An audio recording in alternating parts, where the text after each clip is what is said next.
Chapter 39. Escape. The man's grip on my arm tightened, his fingers like iron, as he yanked me further away from Charles. My heart hammered in my chest as I glanced over my shoulder, helplessly watching Charles, crumpled on the ground, unconscious. Blood pooled beneath him, dark and ominous, a chilling reminder of how dire the situation had become. I couldn't tell how much blood he had lost, but it was far too much. My breath hitched as I scanned the area for Klaus. Where the hell was he? I needed him. Now. The two men in front of me loomed closer, their sheer size making it clear I was outmatched. My limbs burned with exhaustion after fighting them, but their relentless assaults left me with no room for rest. I could feel my strength waning, my body screaming at me to give up, but I refused. Just as despair began to creep in, a deafening gunshot echoed through the air. My captor's grip loosened suddenly, his pained grunt filling my ears. I twisted away from him, adrenaline surging. Klaus stood at the entrance. His gun shot Alessandro, and he stumbled back, clutching his bleeding leg. Alessandro roared, his voice filled with venom. The other man lunged for Klaus, but I acted on instinct. Before he could make his move, I sank my teeth into his arm, forcing him to release his weapon with a howl of pain. Grabbing the fallen gun, I swung it up and pointed it directly at Alessandro's chest.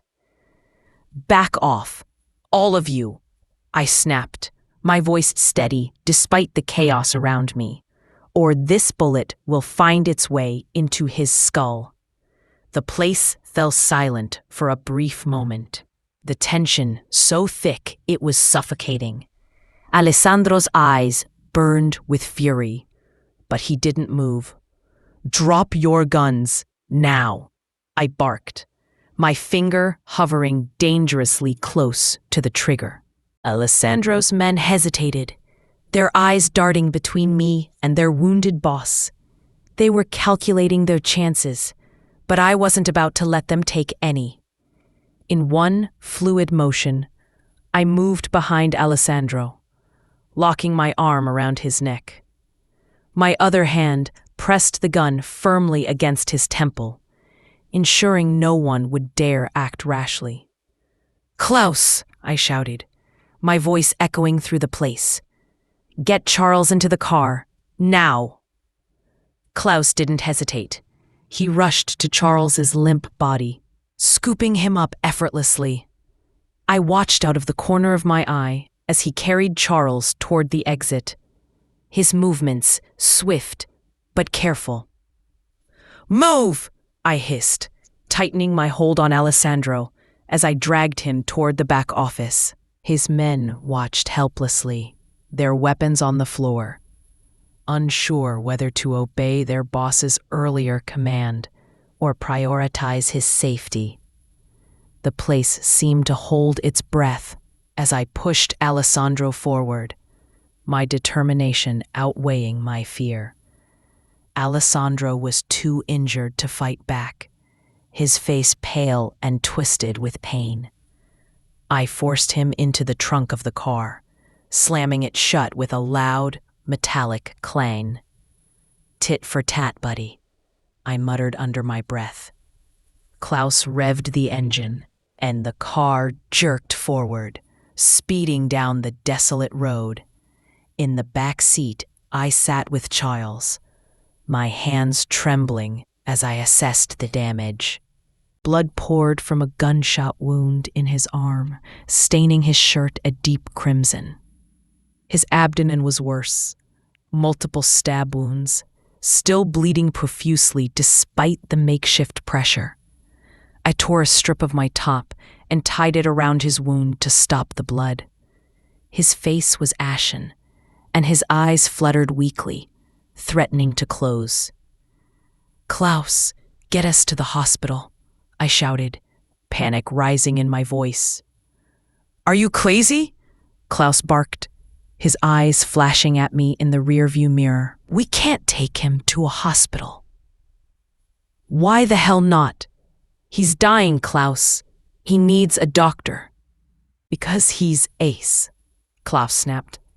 "Without his mask and glasses, anyone who sees him will know who he is. If word gets out that Ace is back in town, his life will be on the line. Every Mafia is hungry to kill him. He's weak, and no Mafia king will miss this chance."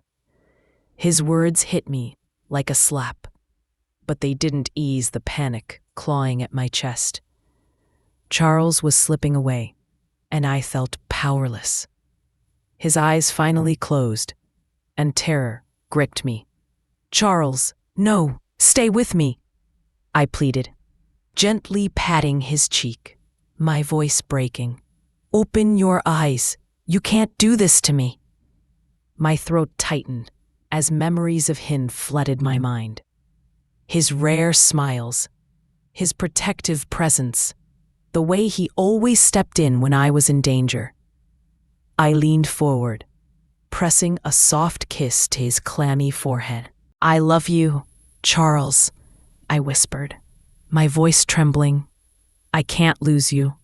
Please, fight this. Please." For a moment, nothing happened. Then his eyes fluttered open, his gaze locking with mine. It was weak, but it was there, a flicker of life. Relief washed over me, but it was short-lived as his face contorted in pain. He was in so much pain, and it hurts to see him like this. "Klaus, drive faster," I snapped, my voice sharp with desperation. Without warning, he slammed the brakes, bringing the car to an abrupt stop. "What are you doing?" I demanded. "We're 5 miles away from Alessandro's place," Klaus said evenly. "And?" Confusion clouded my face. "Let's drop Alessandro here," he explained, nodding toward a nearby bench. "His people will come for him." I hesitated, but relented. "Okay, just hurry up." Klaus got out, moved to the trunk, and hauled Alessandro's semi-conscious body out. He placed him carefully on the bench, then turned to head back to the car. But as soon as Klaus turned his back, Alessandro struck. His hand shot out, grabbing Klaus by the neck in a brutal chokehold. It all happened so fast. "Shit," I gasped. Of course, Alessandro wasn't weak. A gunshot wouldn't take down someone like him. I'd underestimated him. Klaus struggled, clawing at Alessandro's grip, but the man's strength was terrifying. I wanted to help, but I couldn't leave Charles. His head rested on my lap, and he needed me just as much. All I could do was watch, helpless and frozen, as Klaus fought for his life. With a burst of raw strength, Klaus twisted free. He moved swiftly, his movements precise. A sickening crack followed as Klaus snapped Alessandro's neck. Alessandro's body crumpled to the bench, finally still. Klaus staggered back to the car, his breaths ragged. "Let's move," he said grimly, sliding into the driver's seat. "Is he dead?" I asked, with tears welled up in my eyes. "No, he's not. That bastard won't die so soon. He's just unconscious." "Thankfully. Where are we going now?" I asked, as relief washed over me. "I'm taking us to a private doctor," Klaus said, his tone calmer, but laced with urgency. "We can't risk a hospital." The car veered off the main road and onto a secluded estate. A sprawling, cream-colored villa loomed ahead, surrounded by high walls and bathed in soft, golden lights. 2 armed guards stood at the entrance, their expressions cold and alert. Klaus stopped the car abruptly, and I jumped out, waving frantically for help. Klaus pulled Charles out of the car, slinging him over his shoulder in a careful but rushed piggyback carry. "Stop right there," one of the guards ordered. Instead of answering him, Klaus pulled out his gun, and the guards got out of the way, scared for their lives. "Call the doctor, now," Klaus demanded, his voice brooking no argument. The guard hesitated for a split second before stepping aside and pulling out his phone. Moments later, the villa's door opened, and a man in his late 50s rushed out. His face paled as his eyes fell on Charles, lifeless and bleeding. "Ace?" the doctor whispered, shock evident in his voice. The doctor was scared for his life. The color of his face drained quickly. "He's critical. Get moving, Matteo," Klaus snapped. The doctor nodded and gestured us inside. The villa's interior was a stark contrast to its exterior. The walls were dark, the air heavy, with the sharp scent of antiseptics and something metallic. The space radiated an ominous, dangerous energy that made my skin crawl. "Bring him here," the doctor instructed, leading us to a dimly lit room that looked like a makeshift operating theater. Klaus gently laid Charles on the metal table, and the doctor began working immediately, bringing all the surgical tools and blood supplies. I stood back, my hands balled into fists, as I watched the doctor clean and stitch Charles's wounds. Blood pooled on the table beneath him, and I felt the bile rise in my throat. Klaus leaned against the wall, his hand resting on his gun, his face grim and unreadable. "Will he make it?" I finally asked, my voice shaking. The doctor didn't look up as he worked. "He's lost a lot of blood, and the wounds are severe, but he's strong. If his body doesn't go into shock, he has a chance. We have 24 hours. You have to try to wake him up. If he doesn't wake up, then I won't be of any help, and this bullet will be in your skull." Klaus spoke with anger radiating in his eyes. The doctor worked quickly, stitching Charles up with practiced hands, but I couldn't bring myself to watch. Every time the needle pierced his skin, it felt like a knife to my own heart. The steady rhythm of the doctor's movements did nothing to ease the pain twisting inside me. I felt as though I, too, had been shot, had been stabbed. Each wound inflicted on him a reflection of my own suffering. The sight of him, so still, so vulnerable, was more than I could bear. His face was pale, his body limp. He was unconscious, and I felt a cold knot of fear tighten in my chest. I knew I had to stay strong, but in that moment, all I could feel was helplessness. I couldn't stay in the room any longer. I turned, walking slowly toward the door, as though the world outside could somehow provide me with the answers I desperately needed. I stood there for a long while, staring out into the emptiness, the quiet stretching around me like an endless void. The weight of the moment pressed down on me, suffocating me with the fear that I might lose him. lose us forever. Sinking into a nearby chair, I buried my face in my hands, the tears that had been threatening to fall finally breaking free. The fear, the frustration, the helplessness, it all came crashing down in that single moment. I can't leave him like this, I whispered to myself, the words a quiet promise. I can't. He had to wake up. I would do whatever it took. No matter the cost, no matter the pain, I couldn't lose him. He had to open his eyes.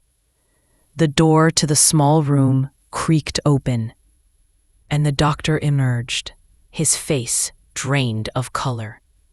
His shoulders were slumped, and he looked like a man who had just faced a storm he couldn't control. The moment I saw him, my heart stopped.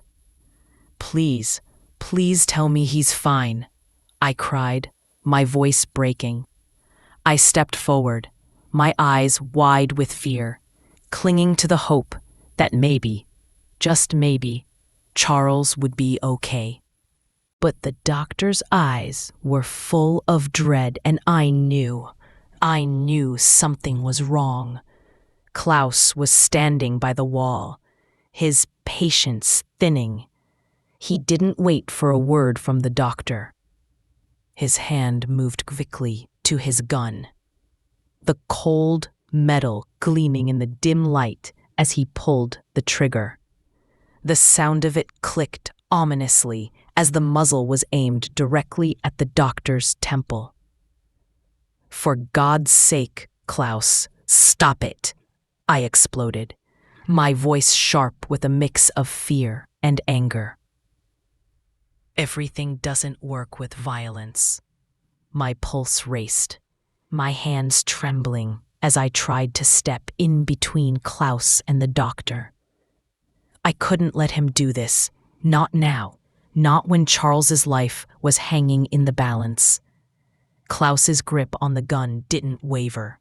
His expression remained hard, but I could see the tension in his jaw, the way his eyes burned with frustration. The doctor, on the other hand, stood frozen, his breath shallow and rapid. I'll have to monitor him for now, the doctor stammered, his words tumbling out in fear. His rib cage is broken. He needs a specialist. Someone who can handle this level of injury. If we don't get him to a specialist within 72 hours, I'm afraid he won't survive. The doctor lowered his head, his voice barely above a whisper, as though the weight of what he was saying was too much to bear. The words hit me like a punch to the gut. My vision blurred, and for a moment, I thought I might collapse. I took a step back, my mind spinning as the reality of what Matteo was saying set in. The clock was ticking.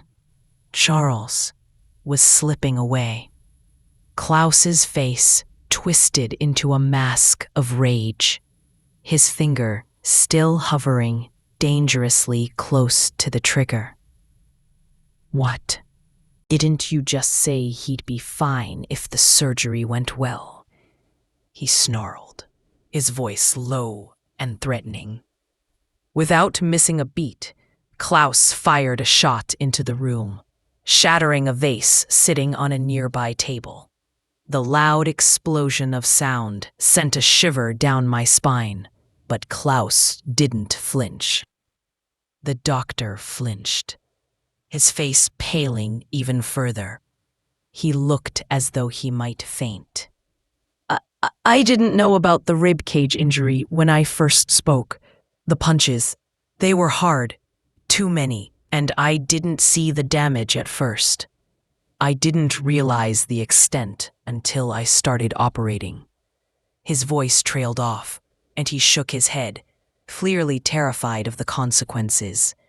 Klaus's grip on the gun tightened, his face twisting with frustration and disbelief. "Why didn't you tell us this earlier?" he demanded, his voice a venomous growl. His body was tense, ready to explode. "I didn't know," the doctor nearly shouted, his hands raised defensively. "I swear, when I first assessed him, I didn't see the full extent of the damage. I didn't know his ribs were broken. I didn't know." I stepped forward, my hands reaching out to stop Klaus, to calm him down. "Please, Klaus," I said, my voice trembling. "We need him. We need his help. Please don't make this worse." My voice was soft but urgent, desperate for him to see reason. Klaus hesitated for a fraction of a second, his eyes flashing with anger. But he slowly lowered the gun, though his hand remained tight around it. His breath came in heavy, controlled bursts, and his eyes were still burning with frustration. The doctor returned to Charles, preparing to inject him, but suddenly froze. He's dead," he stammered, his voice trembling. Klaus rushed into the room as the words echoed in my ears. My legs buckled, and I crumpled to the floor. Dead? How could this be? Chapter ends. Subscribe for next chapter.